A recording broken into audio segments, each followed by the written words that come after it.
The Grand Conclave Hall on Thyra Prime was the oldest structure in the known galaxy, and every species that mattered had a seat inside it. The hall stretched wide enough to hold a small city, its ceiling so high that clouds sometimes formed beneath it. 43 elder civilizations sat in their designated sections, each one representing thousands of years of history, knowledge, and power. Together they formed the Galactic Council of Aligned Species, and for 12,000 years their word had been law. No one defied the council. No one questioned it. No one needed to, until humanity walked in. Ambassador Lena Osei stood at the center of the hall, on a platform barely large enough for one person. She was small compared to the beings around her.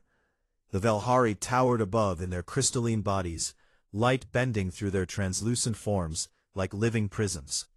The Kreth Collective occupied an entire section with their insectoid swarm, thousands of linked minds clicking and buzzing as one. The Dolan floated in massive water-filled chambers, their ancient tentacled forms drifting slowly behind curved glass. They were the oldest species in the council, and they rarely spoke anymore. Lena wore a simple dark suit. She carried no weapons and had no guards. She stood alone, because that was the point. Humanity wanted to show that it came in peace, that it came with respect, that it came ready to belong. She had rehearsed her speech for months. She spoke about Earth and its history. She talked about how humanity had looked up at the stars for thousands of years before finally reaching them. She described the 2 centuries of progress since the first human ship had broken free of the solar system. She spoke of trade and cooperation and shared futures. She spoke well. The council listened. Then the council deliberated. 6 standard galactic days passed. Lena waited in a small room with bare walls and a single window that looked out on the violet sky of Thyra Prime. She ate alone. She slept poorly. On the 2nd day, she received a short message from Earth asking how things were going. She replied with 2 words, "Still waiting." On the 6th day, they called her back. The hall felt different now. The light seemed colder. The crystalline Velhari hummed at a low frequency that made Lena's teeth ache. The Kreth were completely still, which she had learned was never a good sign. High Arbiter Selene of the Veltharan Communion stood to deliver the verdict. She was a tall being with silver skin and 4 arms, each one folded behind her back. Her voice echoed through the hall without any need for amplification. She began by acknowledging humanity's rapid advancement. She used the word remarkable 3 times. She said that humanity's passion and creativity were noted with interest by many council members. Then her tone shifted, that the council had a responsibility to protect the stability of galactic civilization. She said that humanity's growth rate was unprecedented and concerning.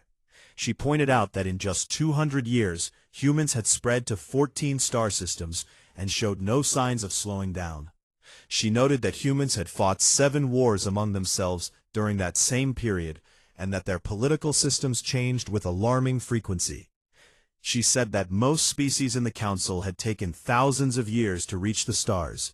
Humanity had done it in a fraction of that time, and the council could not predict where such a species would be in another 200 years. She used a phrase that Lena would never forget, an uncontainable variable. The Kreth representative added that humans refused to specialize.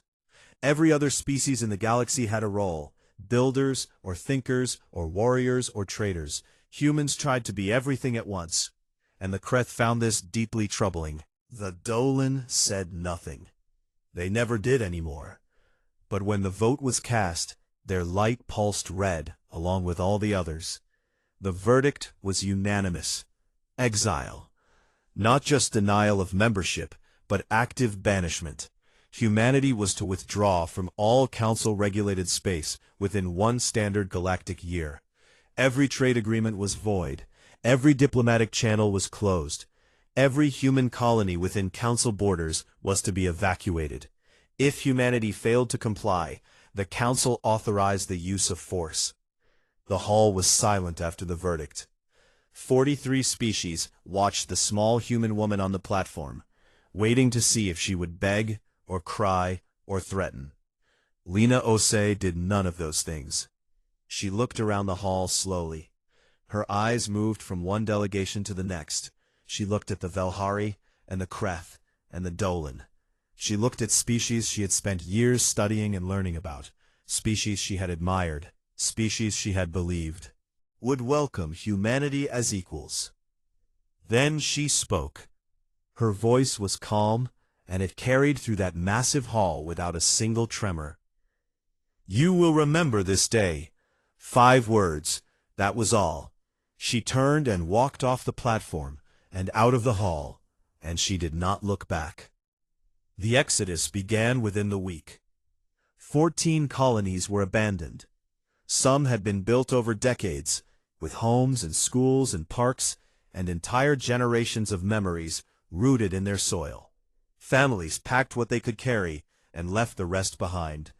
On the colony world of New Khartoum, a girl of about 7 years old asked her mother why they had to leave. Her mother held her close and said that sometimes the universe was not fair, but that did not mean it would stay that way. Earth's small fleet of trade and exploration vessels escorted the colony ships back toward human space. The Council had designated a region for humanity to occupy, a stretch of space between the galactic arms where stars were few and resources were thin. The Council's own maps labeled it with a single dismissive word: the void. It was a punishment meant to ensure humanity would fade quietly. Resources were scarce. The nearest useful star systems were separated by vast stretches of empty dark. It was the kind of space that older civilizations used as a buffer zone, a place where nothing of value existed, and nothing of value ever would. That was what the Council believed. The last human ship to leave Council space was a small cargo vessel called the Homeward.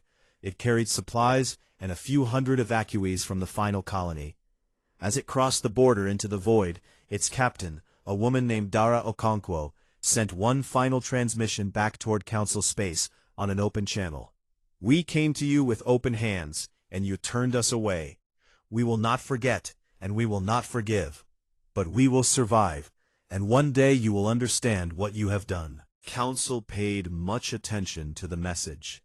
They had already moved on to other matters. Humanity was dealt with. The threat was contained. The void would do the rest. On Earth, people gathered in the streets and watched the stars. Some wept. Some raged. Some simply stood in silence and looked up at the sky that had just gotten so much smaller.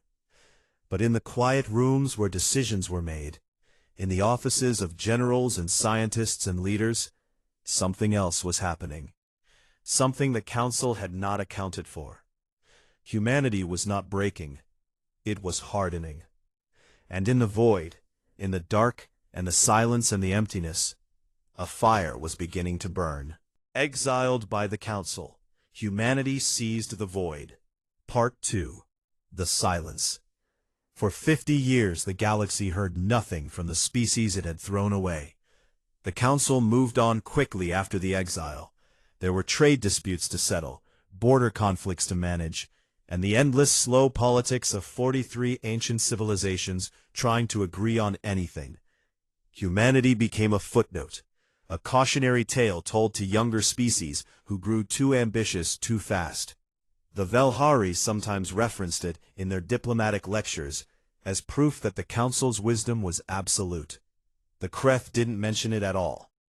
Some of the younger species in the Council quietly wondered what had happened to the humans. A few even sent long-range probes toward the void, but the probes returned with nothing useful.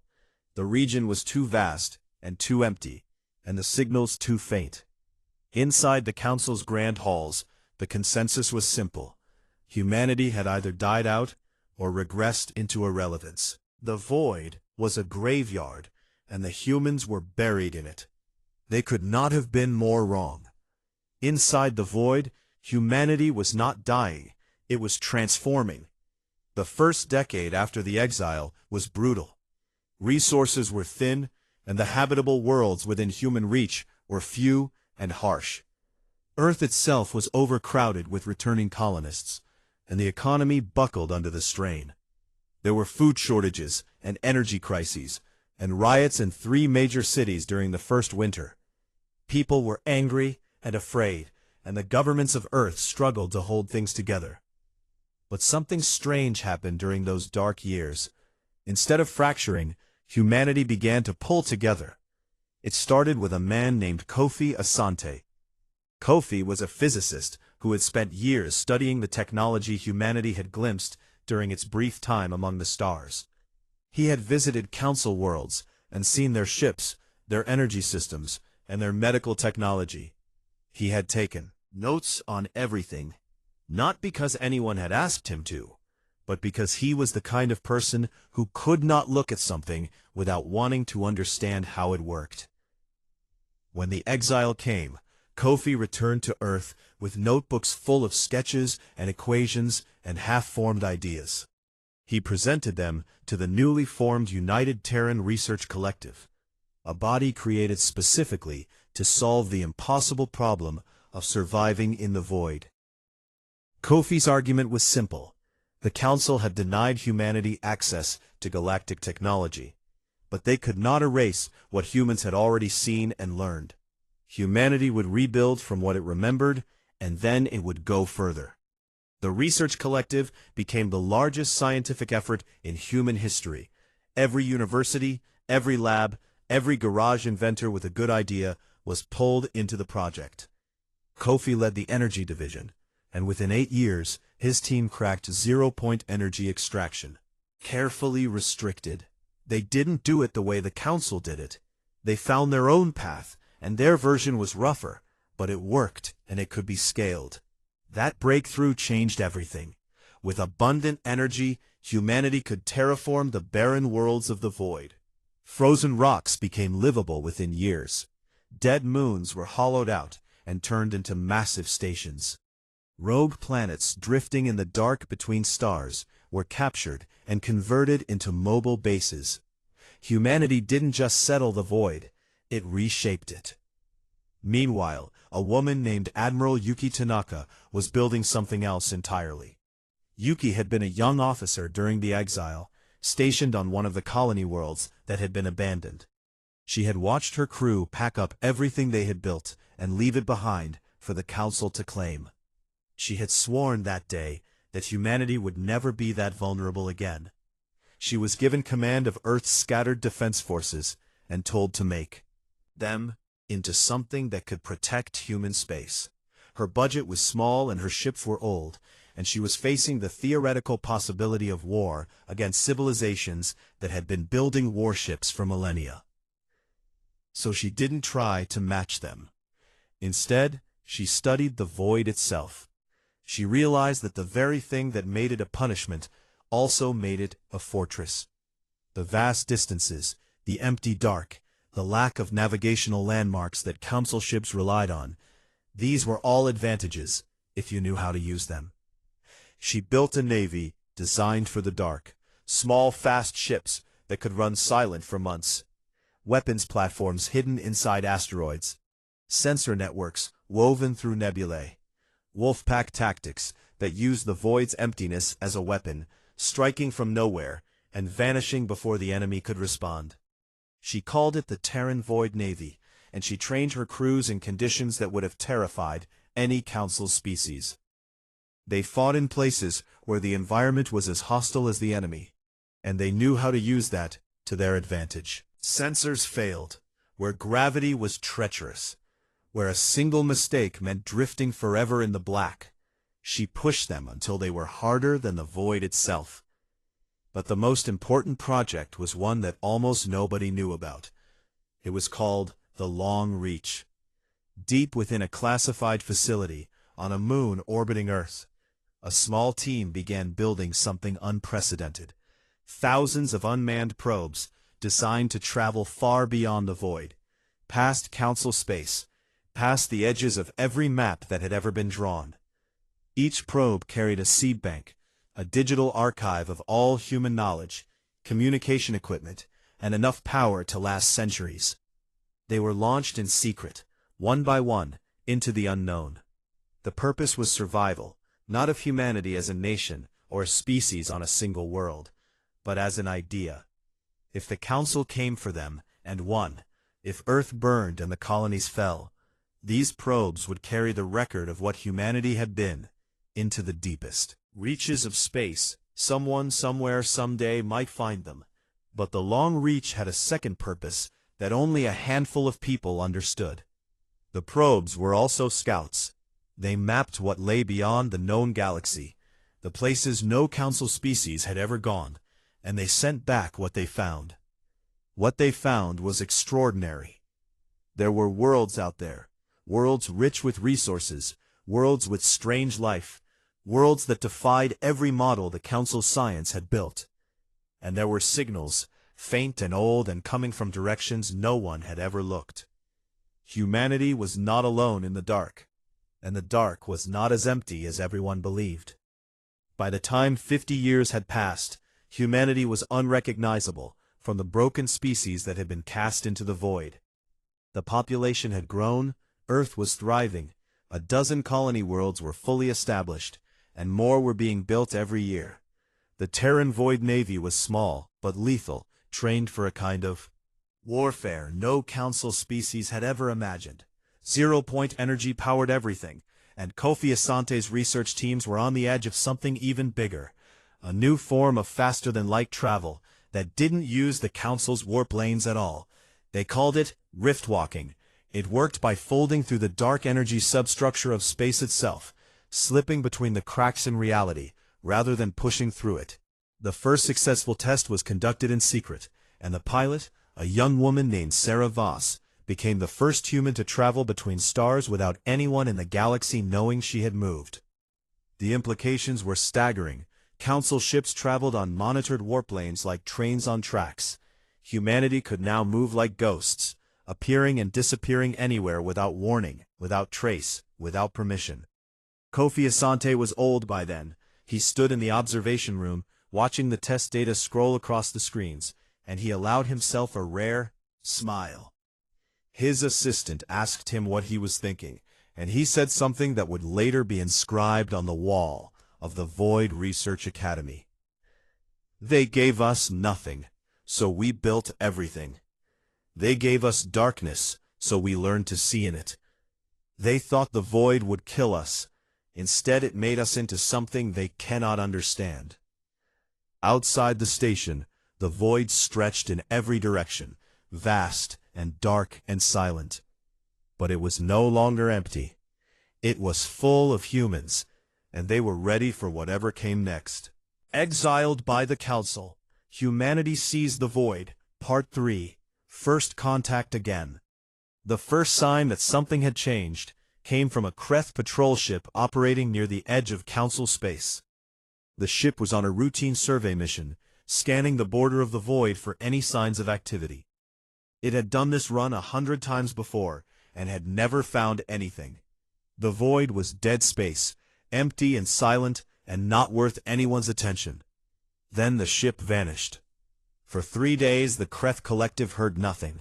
They dispatched a search party, but before it could reach the area, the patrol ship reappeared exactly where it had been. It was undamaged, its crew was unharmed. But every navigational record in its computer had been wiped clean, and in their place was a single message written in perfect Kreth language. You were in our space. This is your courtesy warning. The Kreth were furious. They were also terrified. The Council dismissed it as a malfunction or a prank. Humanity was dead or dying in the void. Everyone knew that. But in the months that followed, more incidents appeared. A Velhari merchant convoy passing near the void detected energy signatures that matched no known technology. The signatures appeared for a few seconds and then vanished, as if something had been watching and then slipped away. A Daholan Deep Space Observatory recorded a burst of communication traffic from within the void, dense and encrypted, and using protocols that no species in the Council recognize. When they tried to trace the source, it was already gone. Then the traders started showing up. At neutral stations on the galactic fringe, far from Council authority, human merchants began appearing. They arrived in ships that were sleek and fast, and built from materials nobody could identify. They offered goods for trade, advanced medical compounds, energy cells with twice the output of Council, standard computational systems that processed data at speeds that made the Kreth jealous. They were polite. They were professional. They paid fair prices. They answered no questions about where they came from or how they got there. A Velhari trader tried to follow one of the human ships after a deal. The human ship was there one moment and gone the next. No warp signature, no drive trail, nothing. It simply ceased to exist in one place, and presumably began existing somewhere else. The galaxy was not dealing with refugees anymore. It was dealing with ghosts. Back in the void, humanity was making contact of a very different kind. The long-reach probes had been sending back data for decades, and among that data were the locations of species that existed outside Council space. The unaligned, the forgotten, the exiled. These were civilizations that the Council had either ignored or actively pushed away. Species that didn't fit the grand order that the elder races had built. Humanity reached out to them. The first were the Kasari. The Kasari were a nomadic species that lived entirely in space. Their homeworld had been destroyed centuries ago in a war with a Council member species, and the Council had done nothing. The Kasari survived in vast fleet cities, drifting from system to system, trading and scavenging, and never staying long enough to be a target. They trusted nobody, and with good reason. A human diplomatic ship found the largest Kasari fleet near a dying star on the far side of the void. The Kasari were suspicious. They had dealt with Council species before, and it had always ended badly. The human ambassador was a man named Dio Mensa. He came aboard the Kasari flagship, alone and unarmed. He sat down with the Kasari fleet mother, a scarred and ancient being named Thesara, and he did something that no Council diplomat had ever done. He asked her to tell him about her people, not their military strength, their resources, not what they could offer in an alliance. He asked about their history, and their music, and their children, and what they dreamed about when they drifted between the stars. Thesara studied him for a long time. Then she asked him why he cared. Deo told her the truth. He said that humanity had been thrown away by the galaxy, just like the Kasari had been. He said that he knew what it felt like to be told you didn't matter. He said that humanity was building something new in the void, and that they wanted partners, not subjects, friends, not servants. Thesara said she would think about it. 3 months later, the Kasari fleet joined humanity's growing network. Next came the Gorun. The Gorun were massive silicon-based beings who lived on worlds so hot that carbon life couldn't survive on them. The Council had classified their worlds as uninhabitable and ignored the Gorun entirely, treating them as barely sentient geological formations, rather than a civilization. Humanity sent a scientific team to make contact. The team wore heavy thermal suits and nearly died from the heat, but they stayed long enough to establish communication. The Gorun were slow thinkers, but deeply intelligent, and they were stunned that anyone had come to talk to them at all. When the human team leader explained that humanity wanted to trade knowledge and friendship, the lead Gorun, a being the size of a small building, made a sound that the translators couldn't process for several minutes. It was laughter. The Gorun had never been asked to join anything. They said yes before the humans even finished their proposal. But the strangest contact was with the Pale Watchers. Nobody knew what the Pale Watchers were. Not even the Council's oldest records mentioned them. They existed in the spaces between stars, in the dark gaps where nothing should live. They were energy beings, or something close to it, vast and diffuse and ancient, beyond reckoning. A human deep space explorer named Captain Mara Chen was piloting a solo research vessel through an especially empty stretch of the void when her instruments detected something impossible. A presence, a mind, or something like a mind spread across light years of empty space, watching her. Any council species would have turned and run. The protocols were clear. Unknown entities in deep space were to be avoided at all costs. Mara Chen did not follow council protocols. She had never even read them. She stopped her ship. She opened a broad-spectrum communication channel, and she said, "Hello." The silence lasted for 2 days. Then something answered. The Pale Watchers had existed for longer than most stars. They had watched civilizations rise and fall across millions of years. They had never spoken to anyone because nobody had ever stopped to speak to them. Everyone who detected them either fled or pretended they weren't there. Them what it was like to live in the dark for so long. The Pale Watchers said it was lonely. That single exchange became the foundation of the most unlikely alliance in galactic history.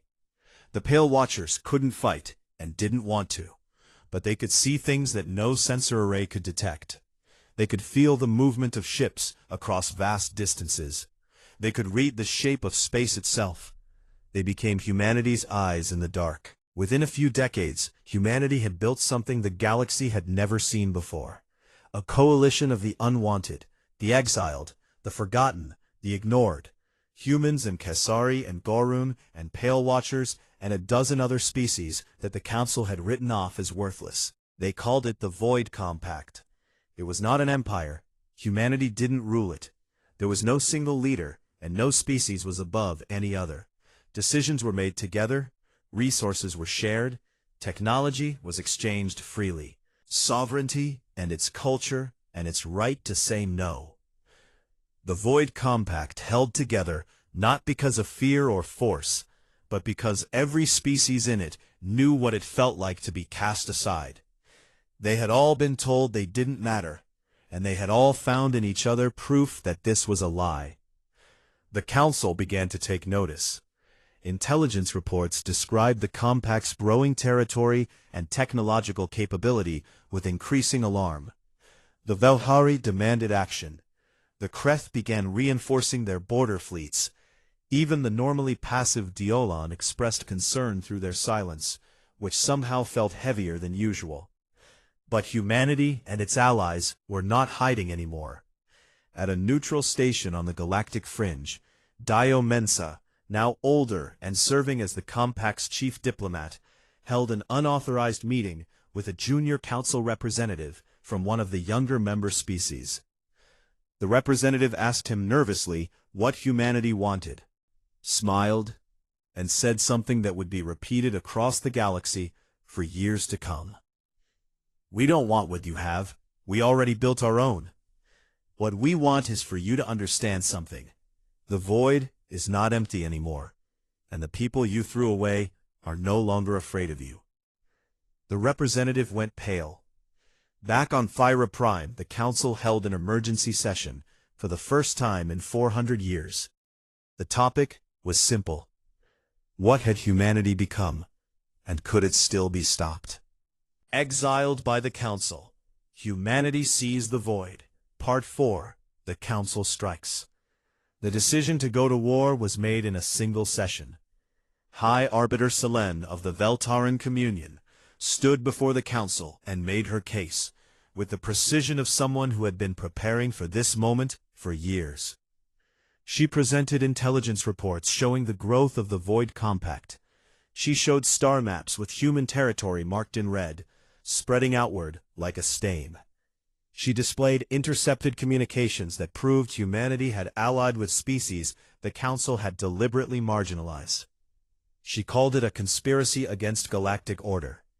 She called humanity a disease that had been allowed to fester. The vote was not unanimous this time. 3 younger species voted against and 2 abstained. But it didn't matter. The elder civilizations had the authority, and they used it. The Council authorized Operation Stillpoint, the largest military mobilization in galactic history. 12 elder species contributed warships. The Velhari sent their crystal dreadnoughts, each one a fortress the size of a small moon. The Kreth Collective mobilized a swarm fleet of 9,000 vessels, each one linked to the hive mind, and capable of coordinating attacks with a speed no individual pilot could match. 6 other species sent their finest battle groups, and the combined armada numbered over 15,000 warships. The plan was simple and overwhelming.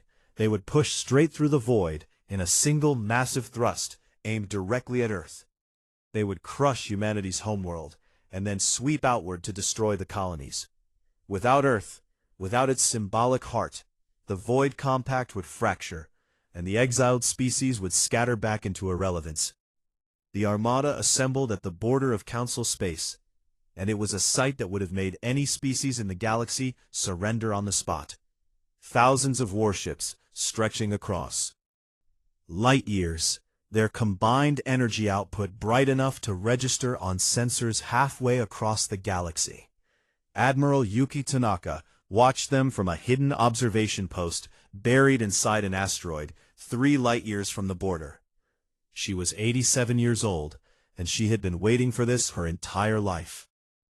She studied the Council formation, and she smiled. It was exactly what she had expected. The Council fought the way the Council did everything, with overwhelming force applied in a straight line. They believed in size and power and the crushing weight of numbers. They had always won this way because no one had ever been foolish enough to fight them differently. Yuki Tanaka was very foolish. She activated the first phase of her defense plan, and the void came alive. Phase 1 was called the Scattering. As the Council Armada crossed into the void, it entered a region of space that had been quietly prepared over the course of 70 years. The moment the fleet committed to its course, rift-walking strike groups appeared behind them. They came from nowhere. Dozens of small, fast human ships materialized in the spaces the Armada had already passed through, and they hit the supply lines. Command ships, fuel transports, communication relays, everything the Armada needed to function as a single coordinated force was targeted with surgical precision. The attacks lasted minutes. Each strike group appeared, fired, and vanished before the Council ships could even turn their weapons around. By the time the Armada's rearguard responded, the humans were already gone, and the damage was done. The Council fleet found itself cut off from resupply within the first week. But Tanaka was not finished. Phase 2 was called the Maelstrom. The Council's admirals, frustrated by the hit-and-run attacks, pushed forward harder. They wanted to reach Earth quickly and end this before their supplies ran out. Tanaka let them advance. She let them feel like they were making progress. She let them enter the Argyre Nebula. The Argyre Nebula was a massive cloud of ionized gas that stretched across 3 star systems. It was beautiful to look at from a distance, a swirl of purple and gold light against the black.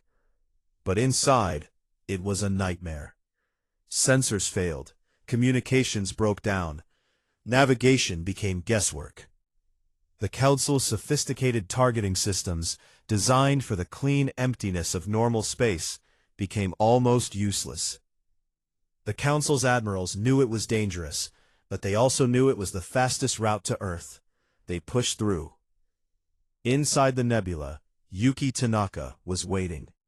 She had spent decades seeding the Argyre Nebula with weapons, hidden platforms bolted to asteroids, gravity mines drifting in the gas clouds, automated turrets powered by zero-point cells that could fire for years without maintenance. And woven through all of it were her wolf packs, small squadrons of Void Navy ships, crewed by men and women who had trained their entire lives to fight in exactly these conditions. The Council fleet entered the nebula as a unified armada. It came out the other side in pieces. The engagement lasted 3 weeks. The Council called it a battle. The Kreth called it the Hive's nightmare, because for the first time in their collective memory, their linked minds could not find the enemy.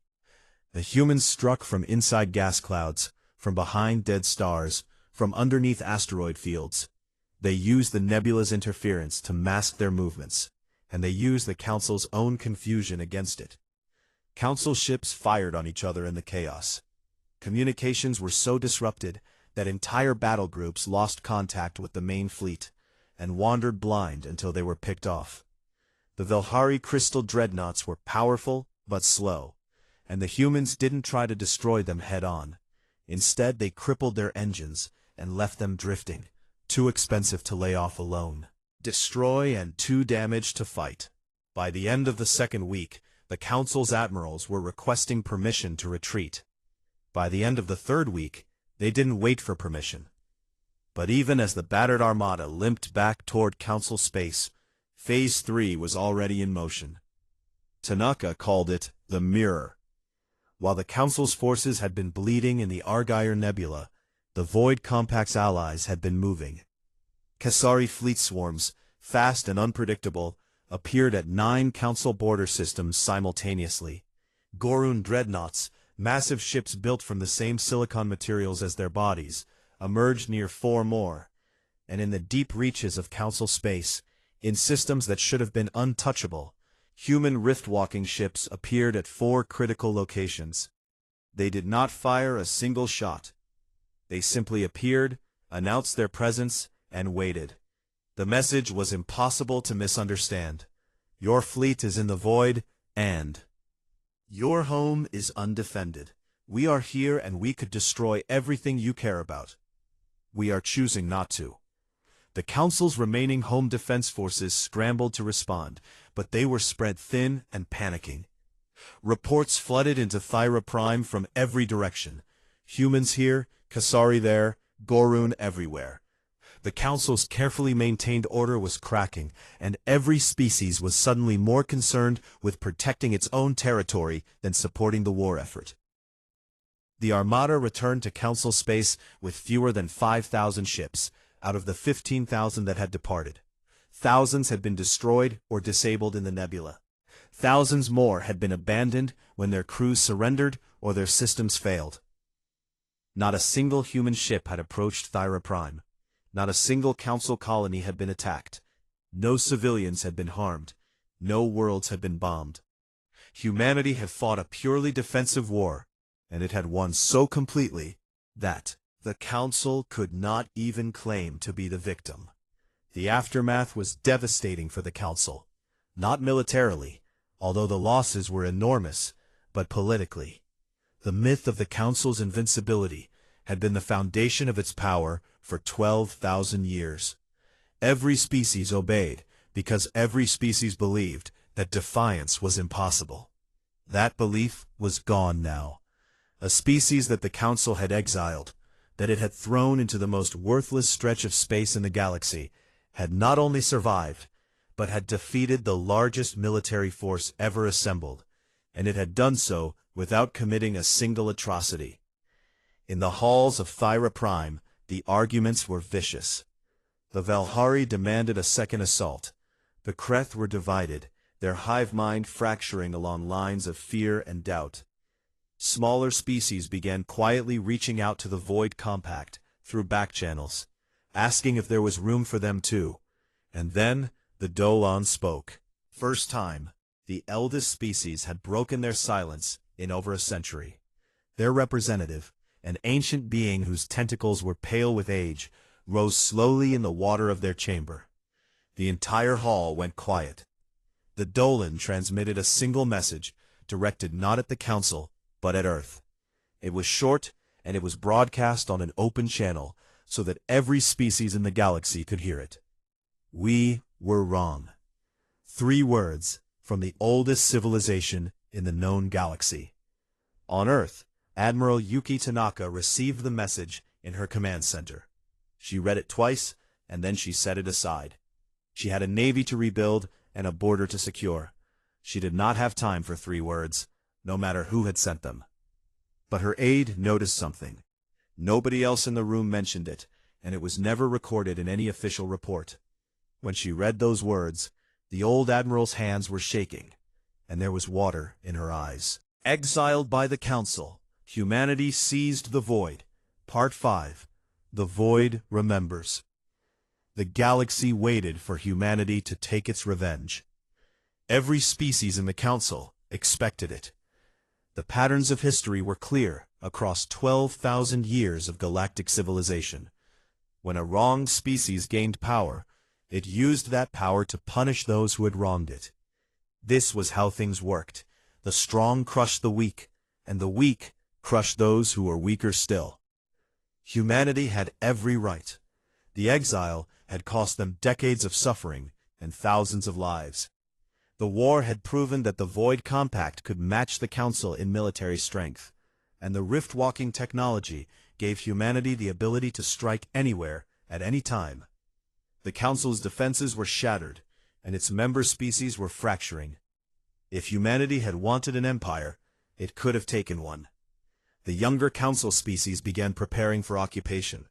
Some started destroying sensitive records, made secret plans to flee. The Velhari fortified their home systems and prepared for a siege that they believed was inevitable. The Kreth Collective pulled its remaining fleets back to the Hive worlds and waited in tense silence. Months passed. Nothing happened. The Void Compact's ships remained at the border. They did not advance. Human trade vessels continued to appear at neutral stations, offering fair deals and asking no questions. Void Compact diplomats responded to inquiries from frightened Council species with calm professionalism and reassurance. The galaxy didn't know what to make of it. On Earth, a debate was raging. It happened not in military councils or government chambers, but in homes and schools and public halls across every human world. The question was simple. Now that they had won, what should they do with the victory? There were voices calling for retribution, loud ones. Humanity had suffered for over a century because of the Council's arrogance. There were people who had lost homes and families during the exile, people who had grown up in the brutal early years of the Void, when food was scarce and hope was scarcer. These people wanted the Council to pay. There were other voices calling for isolation. They argued that humanity should seal itself off from the Council entirely, keep the Void Compact strong and self-sufficient, and let the elder civilizations rot in their own decay. Why risk anything by engaging with species that had proven they couldn't be trusted? But there was a third voice, and it came from a woman named Awa Osei. Awa was 34 years old. She was a diplomat serving in the Void Compact's Foreign Affairs Division, and she was very good at her job. She was also the granddaughter of Lena Osei, the ambassador who had stood alone in the Grand Conclave Hall 150 years ago and spoken 5 words that had echoed across history. Awa had grown up with that legacy, had died when Awa was young. But her mother had told her the stories again and again. The exile, the early years, the suffering, the rebuilding. Awa knew the history in her bones. She carried the weight of it every day. But she carried something else, too. Something her grandmother had never lost, even in the darkest moments. Awa proposed something that many people thought was insane. She wanted to go to Thyra Prime. She wanted to walk into the Grand Conclave Hall and address the Council, not with threats or demands, but with an offer. She wanted to propose peace. The arguments against it were fierce and personal. People called her naive and foolish, and a traitor to every human who had suffered.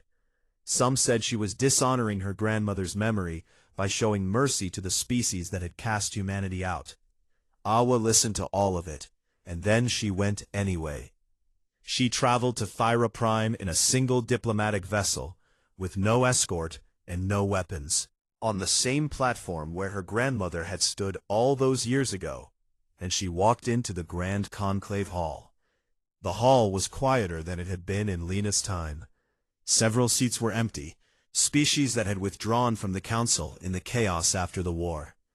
The Velhari were there, but they sat in stony silence.